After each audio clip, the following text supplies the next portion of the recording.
भारत के लोकतंत्र में 3 मेजर पिलर्स हैं, लेजिस्लेचर, एग्जीक्यूटिव और जुडिशरी। लेजिस्लेचर में अगर आपको जाना होता है मतलब कि विधानसभा, विधान परिषद, लोकसभा, राज्यसभा, उसके लिए जनता का चुनाव होता है, या तो डायरेक्ट इलेक्शन है, इनडायरेक्ट इलेक्शन। अगर आपको एग्जीक्यूटिव में जाना है तो या तो आप राष्ट्रपति बन सकते हैं, या फिर मंत्री बन सकते हैं, या फिर एग्जाम देके सिविल सर्वेंट बन सकते हैं। जुडिशरी में अगर हमारे को जाना हो तो उसका क्या प्रोसीजर होता है, अगर आपको जज बनना हो तो उसका क्या प्रोसीजर होता है। हमारे यहाँ आज की तारीख में एक सिस्टम है सुप्रीम कोर्ट और हाई कोर्ट के जजेस को नियुक्त करने के लिए, जिसे बोला जाता है कोलेजियम सिस्टम। क्या है ये सिस्टम, क्यों इस पे इतना कंट्रोवर्सी चल रहा है, और क्या पिछले कुछ टाइम में कॉलेजियम में डेवलपमेंट्स रहे हैं, इस वीडियो में देखने वाले हैं। Presented by me Mudit Gupta. Unacademy पे नए बैचेस आने वाले हैं 19 जनवरी से, इंग्लिश, हिंदी और बाइलिंगुअल में, जो कंप्लीट सिलेबस का कवरेज कराएंगे। प्री मेंस इंटरव्यू के पॉइंट ऑफ व्यू से कॉम्प्रिहेंसिव बैचेस हैं। इसके बारे में ज्यादा बात करने वाले अभी आने वाले स्लाइड्स में। सबसे पहले देखेंगे कि जजेस की नियुक्ति भारत में किस तरीके से होती है। अगर मैं बात करूं जब से संविधान शुरू हुआ था हमारा 1950 के बाद से, हमारे यहाँ जजेस की नियुक्ति कुछ इस प्रकार से होती थी कि उसमें राष्ट्रपति जो थे वो जजेस को अपॉइंट करते थे केंद्रीय मंत्रिमंडल के एड और एडवाइस पे, और उसमें थोड़ी बहुत बातचीत चीफ जस्टिस ऑफ इंडिया से भी की जाती थी। लेकिन ये जो पूरा का पूरा प्रोसेस था ये बहुत ज्यादा एग्जीक्यूटिव लेड था, मतलब कि प्रधानमंत्री और उनका मंत्रिमंडल राष्ट्रपति को जो एडवाइस देंगे राष्ट्रपति उसी बात को मानेंगे, और यहां पे जुडिशरी का बहुत ज्यादा रोल नहीं था। मतलब कि चीफ जस्टिस ऑफ इंडिया और जो सुप्रीम कोर्ट के सीनियर मोस्ट जजेस हैं उनका बहुत ज्यादा रोल इधर था नहीं। तो पहले जो जजेस को अपॉइंट करने का सिस्टम था वो काफी एग्जीक्यूटिव लेड प्रोसेस था। उसके बाद सुप्रीम कोर्ट और सरकार के बीच में जैसे जैसे समय आगे बढ़ता है, सुप्रीम कोर्ट को यह लगने लगा कि ये जो प्रोसेस है जहां पे केंद्र मंत्रिमंडल डिसाइड कर रहा है कि कौन जज बनेगा कौन जज नहीं बनेगा, ये प्रोसेस थोड़ा सा गलत है। उन्होंने ऐसा माना कि ये जो प्रोसेस है वो जुडिशरी की इंडिपेंडेंस मतलब कि न्यायपालिका की आजादी के खिलाफ जाता है, और हमारे को कुछ ऐसा बदलाव करना चाहिए जिससे हमारी न्यायपालिका आजाद हो जाए। जुडिशियल इंडिपेंडेंस को ध्यान में रखते हुए जुडिशरी और सरकार के बीच में एक अग्रीमेंट होता है, जिस अग्रीमेंट को हम बोलते हैं मेमोरेंडम ऑफ प्रोसीजर। आज की तारीख में जो केंद्र की सरकार है और जो जुडिशरी है उनके बीच में जितना भी जजेस के अपॉइंटमेंट को लेकर बातचीत होती है, प्रोसेस होता है, वो मेमोरेंडम ऑफ प्रोसीजर को ध्यान में रखते हुए होता है। सवाल उठता है मेमोरेंडम ऑफ प्रोसीजर आया कैसे। सुप्रीम कोर्ट की 3 लैंडमार्क जजमेंट्स हैं जिन्हें बोलते हैं फर्स्ट जजेस केस 1981, सेकंड जजेस केस 1993 और थर्ड जजेस केस 1998। इन 3 जजमेंट्स को अगर हम कलेक्ट कर दें तो एक हमारे पास डॉक्यूमेंट तैयार होता है जिसको कहते हैं मेमोरेंडम ऑफ प्रोसीजर। ये जो शब्द है मेमोरेंडम ऑफ प्रोसीजर ये संविधान में मेंशन नहीं है, और जुडिशरी और एग्जीक्यूटिव के बीच में ये एक अग्रीमेंट है जो आज जजेस की नियुक्ति के लिए इस्तेमाल किया जाता है। ये जो शब्द आपने न्यूज में सुना कोलेजियम, ये word collegium memorandum of procedure में मेंशन्ड है। मतलब कि सरकार और जुडिशरी के बीच में ये जो अग्रीमेंट है, इस अग्रीमेंट में दिया हुआ है ये वर्ड कोलेजियम। ये जो कोलेजियम है आज की तारीख में ये मेजरली रिस्पॉन्सिबल है सुप्रीम कोर्ट और हाई कोर्ट के जजेस की नियुक्ति के लिए। ये जो कोलेजियम है, अगर आपको सुप्रीम कोर्ट के जजेस अपॉइंट करने हैं तो इस कोलेजियम नाम की बॉडी में सुप्रीम कोर्ट के 5 सीनियर मोस्ट जजेस होंगे, including chief justice of India, Bharat के मुख्य न्यायाधीश, और उनके अलावा 4 सीनियर मोस्ट जजेस इस कोलेजियम का हिस्सा होंगे अगर आपको सुप्रीम कोर्ट के जजेस की नियुक्ति करनी है।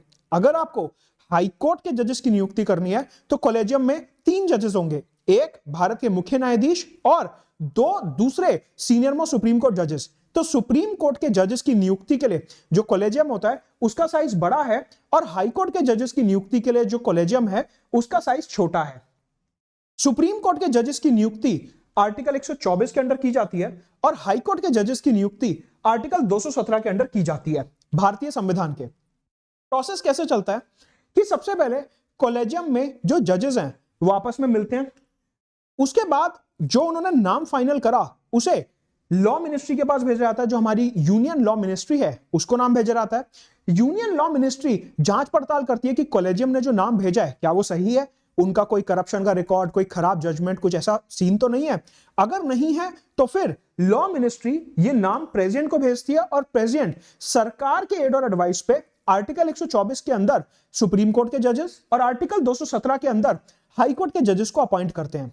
यह बात ध्यान रखनी है कि इन दोनों आर्टिकल्स में सेम बात लिखी है कि सुप्रीम कोर्ट और हाई कोर्ट के जजेस जो हैं उनकी नियुक्ति राष्ट्रपति द्वारा होगी। President of India will appoint the जजेस of the Supreme Court and the High court.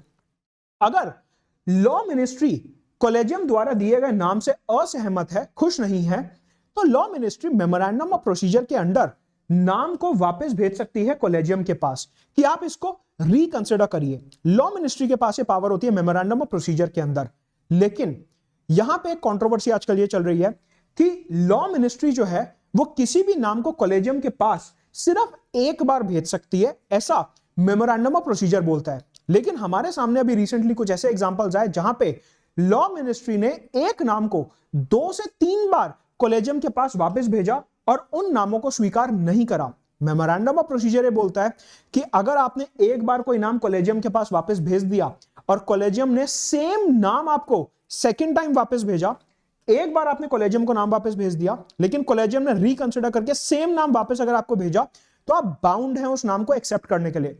लेकिन इस रूल के वायलेशंस हमारे को अभी रीसेंट टाइम्स में देखने को मिलते हैं जहां पे लॉ मिनिस्ट्री ने सेम नाम को 2 से 3 बार कॉलेजियम को भेजा और कॉलेजियम ने सेम नाम रिकमेंड करा लॉ मिनिस्ट्री को, फिर भी लॉ मिनिस्ट्री ने प्रेसिडेंट को नाम आगे रिकमेंड नहीं करा। तो ये मेमोरेंडम ऑफ प्रोसीजर को लेकर थोड़ी सी कंट्रोवर्सी एग्जीक्यूटिव और जुडिशरी के बीच में चालू है। अब ये जो कॉलेजियम का पूरा मेथड है ये कई बार ऐसा बोला जाता है कि ये ट्रांसपेरेंट नहीं है, कि जो जजेस हैं वो आपस में बंद कमरे में एक नाम को डिसाइड कर रहे हैं और उन्हीं को फिर आगे जज की तरह अपॉइंट किया जाता है। तो ऐसे में सरकार का मानना है कि इस कॉलेजियम प्रोसेस में ट्रांसपेरेंसी कम है। नरेंद्र मोदी सरकार जब 2014 में पावर में आती है, उन्होंने एक कानून पास करा इस पूरे प्रोसेस में ट्रांसपेरेंसी लाने के लिए, जिसको हम बोलते हैं national judicial appointments commission. National judicial appointments commission जैसे यूपीएससी सिविल सर्वेंट्स के अपॉइंटमेंट में हेल्प करता है, उसी तरीके से नेशनल लेवल पे एक बॉडी बनाने की बात की गई जो कि हाई कोर्ट और सुप्रीम कोर्ट के जजेस के अपॉइंटमेंट में मदद करेगी। उस बॉडी को बोला गया नेशनल जुडिशियल अपॉइंटमेंट्स कमीशन, और साथ में संविधान का संशोधन भी किया गया थ्रू 99th अमेंडमेंट एक्ट 2014। लेकिन फिर सुप्रीम कोर्ट की एक और लैंडमार्क जजमेंट आती है जिसे कहते हैं फोर्थ जजेस केस 2015, 2015 का फोर्थ जजेस केस, और इसमें सुप्रीम कोर्ट बोलता है कि जो 99th अमेंडमेंट एक्ट है, जो नेशनल जुडिशियल अपॉइंटमेंट्स कमीशन है, ये नल एंड वॉइड है।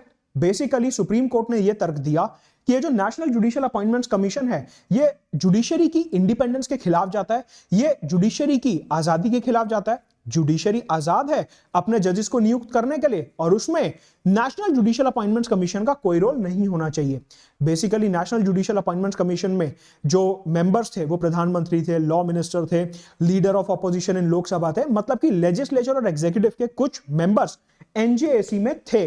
लेकिन जुडिशरी ने बोला कि नहीं, ये जजेस को अपॉइंट करने की पावर हमारी इंडिपेंडेंस है और हम इसे लेजिस्लेचर और एग्जीक्यूटिव को नहीं देंगे। इस कारणवश जुडिशरी ने फोर्थ जजेस केस में नेशनल जुडिशियल अपॉइंटमेंट्स कमीशन को खारिज कर दिया और यह बोला कि जजेस की नियुक्ति जो है वो कॉलेजियम से ही होगी।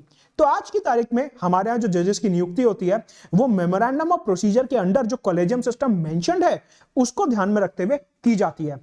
प्रीलिम्स 2012 में इसी से जुड़ा एक सवाल पूछा गया था, what is the provision to safeguard autonomy of supreme court of India. मैंने आपको जो क्लॉज बताया इंडिपेंडेंस ऑफ जुडिशरी, इसका बेसिक मतलब वही है कि सुप्रीम कोर्ट जो है अपनी आजादी को मेंटेन करने के लिए क्या कर सकता है। While appointing the Supreme Court जजेस the president of India has to consult chief justice of India. बिल्कुल सही बात है।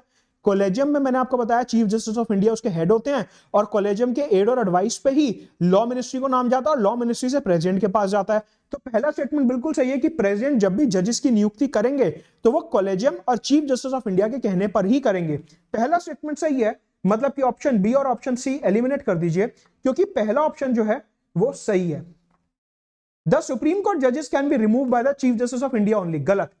अगर आपको सुप्रीम कोर्ट जजेस को रिमूव करना है तो आर्टिकल 124 के अंदर प्रोसेस दिया हुआ है कि आपको पार्लियामेंट से रेजोल्यूशन पास करवाना होता है, मतलब कि जजेस को रिमूव करने का काम पार्लियामेंट और प्रेसिडेंट ऑफ इंडिया का है एंड हेंस सेकंड स्टेटमेंट जो है वो गलत है। उस लॉजिक से सेकंड को एलिमिनेट करके हमारे पास आंसर बचता है ए 1 और 3। फिर भी एक बार दोनों ऑप्शंस देख लेते हैं। और द सैलरीज ऑफ जजेस are charged on consolidated fund of India to which the legislature does not have to vote. बिल्कुल सही स्टेटमेंट है। सैलरी जो होती है सुप्रीम कोर्ट जजेस की और कंसोलिडेटेड फंड ऑफ इंडिया पे होती है और उसे कहते हैं चार्ज्ड एक्सपेंडिचर, और चार्ज एक्सपेंडिचर के ऊपर कभी भी वोटिंग नहीं होती है, मतलब कि उसको पार्लियामेंट कम नहीं कर सकता।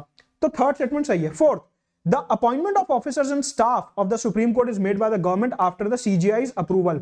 ये स्टेटमेंट गलत है। बेसिकली जो स्टाफ और क्लर्क्स वगैरह होते हैं सुप्रीम कोर्ट के, उनकी नियुक्ति सुप्रीम कोर्ट के चीफ जस्टिस ऑफ इंडिया या फिर दूसरे सीनियर मोस्ट जज करते हैं after some discussion and approval of the president of India. तो फोर्थ स्टेटमेंट गलत है।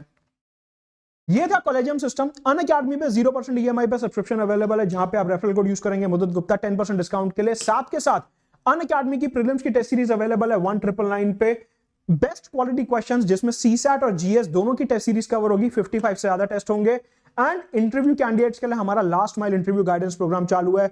अनअकैडमी में सब्सक्राइब करेंगे यूजिंग द रेफरल कोड मुदत गुप्ता। Let's crack it.